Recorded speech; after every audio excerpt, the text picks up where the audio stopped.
man bought an antique cabinet but found a mechanism when cleaning. He was curious and reached in.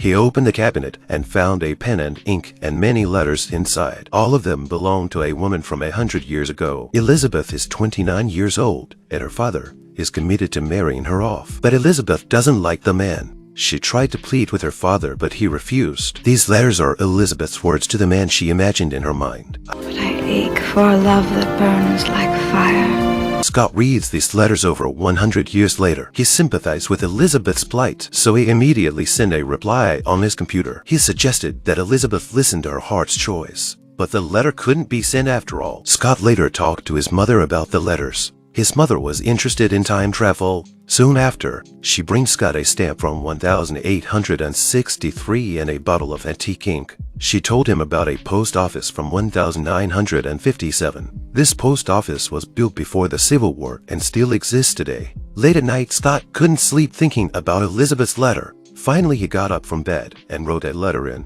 antique ink. You just read the letter in the secret compartment of your desk.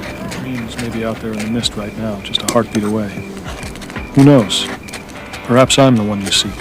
He drove to the post office, but since the post office hadn't been used for years, the building was deserted. Scott threw the envelope into the mailbox. However, the letter actually traveled back in time and was sent to 1863. Elizabeth opened the letter. The look on her face changed from bewilderment to shock. She opened the cabinet, but found that the letters in the secret compartment were gone. So she wrote another letter and put it in the secret compartment. At the same time, Scott heard a noise in the cabinet and opened a letter that had just arrived. It's a question from Elizabeth. Elizabeth couldn't understand that she was having a crazy dream or being invaded with privacy by him again. Scott was shocked. He didn't think a miracle would happen, so he quickly wrote a letter introducing himself and explaining the reason for the letter and sent it off. From then on, they began to exchange letters and share their lives. Scott told her about the prosperity in 100 years. Elizabeth, in turn, would share her poems with him. Scott became more and more curious about her. He found out Elizabeth's address and drove there.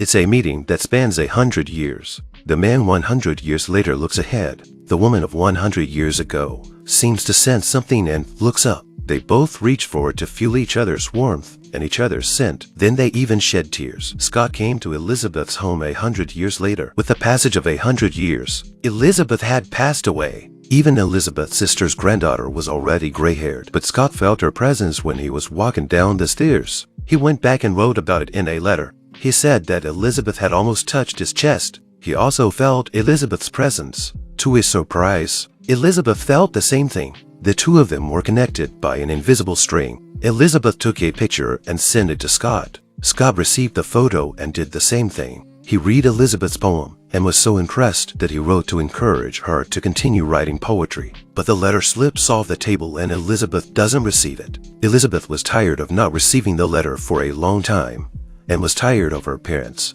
pushing her to get married. So she decides to go to Scott City for a break. She tells her sister everything. She asks her sister to send Scott's letter to her at home and put it back in her locker for her. At the time of her departure, Scott was competing in a cycling competition, but his race suddenly had an accident that caused him to fall to the ground. And then, although they were in different times and places, they were experiencing the same pain. Scott falls into a coma and loses contact with Elizabeth. Elizabeth runs into a man in another city. She only takes one look at him and falls into a deep obsession. The man immediately looks up at her. Later, he offers to walk with Elizabeth for a while, just because he thought he must have met Elizabeth before. He was a colonel. He and Elizabeth had a wonderful time together. Elizabeth feels a stronger connection to Scott when she's with the colonel. But soon the colonel was going back to the war. He asks Elizabeth to meet him in private. The two of them can hide their love as they say goodbye. Just as they kiss, at comatose, Scott suddenly wakes up. When Scott is released from the hospital, he goes through the letters in his locker. He sees that Elizabeth has found the love of her life and is genuinely happy for her. When Scott sees that the colonel has gone to war, he goes to find out how the war ended. However, he finds out that the colonel's regiment was almost completely wiped out, and the colonel was on the death list. Scott immediately writes a letter and rushes into the post office. But he found out that the post office was on fire. This man was crazy for sending a letter. He rushes straight into the burning post office. He dodged the flames to find the mailbox and put the letter in. By the time he left, the stairwell was already ablaze.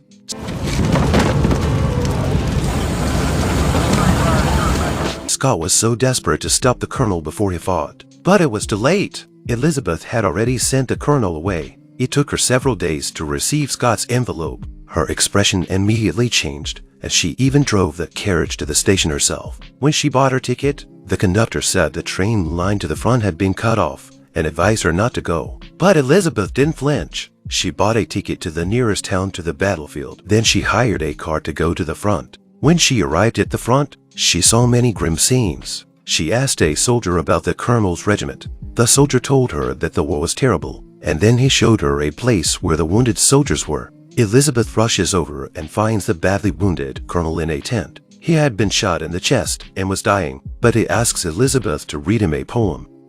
Stranger, not on this earth shall we meet.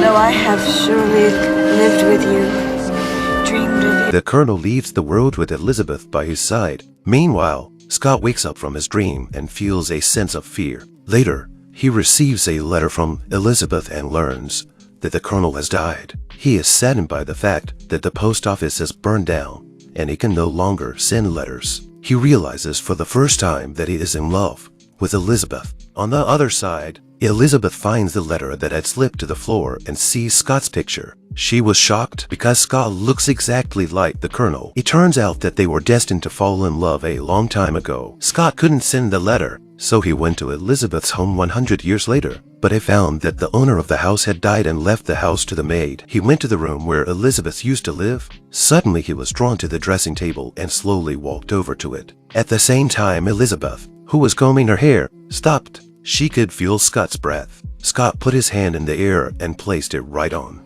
Elizabeth's shoulder. Elizabeth closes her eyes and enjoys the rush. Scott smiled back.